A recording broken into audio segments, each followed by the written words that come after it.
Hello everyone, today we'll be looking at the patch notes so that you don't have to. Of course, if you want to go read the patch notes, you can go in the description. I put a link there so that you can read all of it.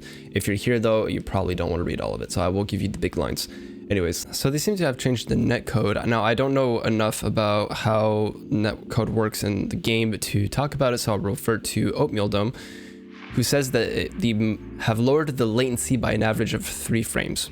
What does that mean? That means that we won't be trading as much. On your screen, you're jumping and you're behind a wall, but on their screen, you still haven't even jumped yet. Stuff like that won't happen as much. If you are in Salmon Run, you'll have what we call egg lag, where it takes you like a second to register that you even picked up an egg, and it locks it for everyone. So if it's the last 5 seconds of the game, you're not able to get the last eggs in if you need to get several of them, unless you're the host. Which is super annoying. Same thing for when you're hitting a torpedo or when you're stunning a scrapper. When you hit a steelhead, you'll kill it, but it'll still send out the bomb sometimes. There are a lot of things in Salmon Run that this will fix. And of course, they have to say that if you have better internet, this won't help you. So they finally nerfed fizzy bombs. I was surprised that they nerfed fizzy bombs because I didn't think it would ever get nerfed, but here we are. So it won't be as spammable. I think it's still one of the best specials in the game. It's just not as crazy good. So good on Nintendo. They gave the missile weapons and sloshing machine a slap on the wrist for this patch. This is what they usually do. They nerf the special before they actually nerf the weapon itself. So the Reef-lux still paints like crazy. So that small nerf doesn't change the problem that missiles are very, very spammable. For Flingza Roller, that's kind of a harder hit because it doesn't farm as efficiently as the Reef-lux, but it's still a better weapon. The sloshing machine doesn't paint all that well. And with the fizzy bomb nerf, this is actually a decent nerf to the sloshing machine. They have changed the sloshing machine because it was actually bugged. Not only is the hitbox really big on the indirect hits, but it's not supposed to hit you through a wall. Meaning if there's like a thin wall, you could hit on the side and they would die. Dude made a hilarious video talking about all the spots where you could actually use this technique to hit people through walls. Go check that out. But now that is fixed. They also made a change to the matchmaking so that you were going to have faster matchmaking. I don't know if this is a good thing for the game. I interpret this as you're waiting longer and longer, they're going to take away some of the restrictions in terms of the matchmaking for quality matchmaking, and they're just going to pair you up with whoever's playing. I interpret that's how they're changing it. That it might not be the case, so it could be healthy for the game that we just get matches really quickly, or it just means that we're going to have, if the wait is too long, we're going to have unbalanced matches.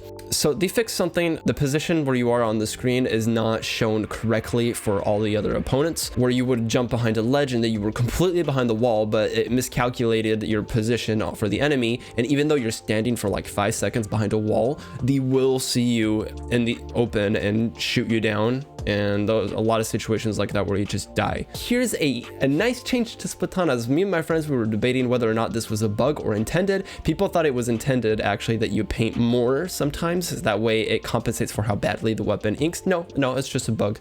They fixed the stamper bug where if you hit ZL and ZR at the same time at 200 BPM about, you would be able to shoot horizontal swings really, really fast. That was definitely not intended. I'm glad that they fixed it, even though it's very hard to replicate.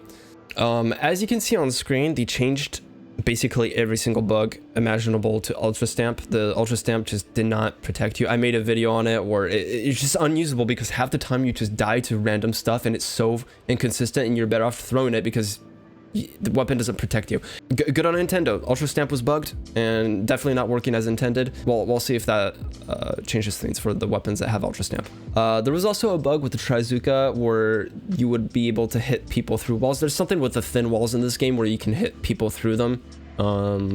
And there's bugs with splash damage, so it seems that they're fixing that. Now, there was an issue with the wave breaker. There were certain surfaces in the game where you could put the wave breaker under a platform and then the wave would not be displayed on the screen, but however, it would hurt everyone on that surface. And people were actually grinding and figuring out the spots where you could do this. In Sturgeon Shipyard and other maps, I believe, you were able to clip from under the map with the zip caster and just pop up under the ground and spot someone. I'm glad they fixed that.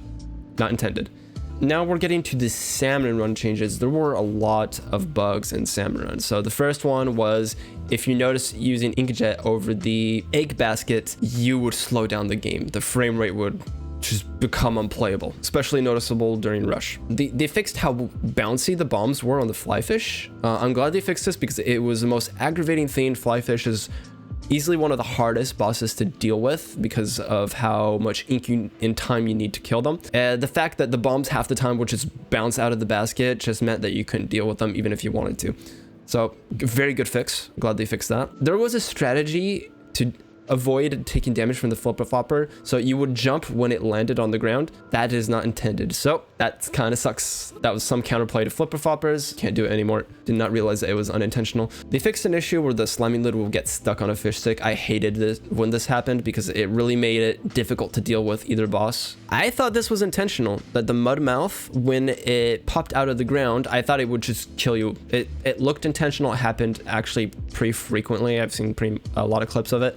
Unfortunately, that was a bug. It's not supposed to kill you. All right, those were the big changes for the patch. If you liked the video and want more content like this, like and subscribe. I would go recommend that you watch my hammer video to see how bugged it was before the patch. And I hope that you have a good day.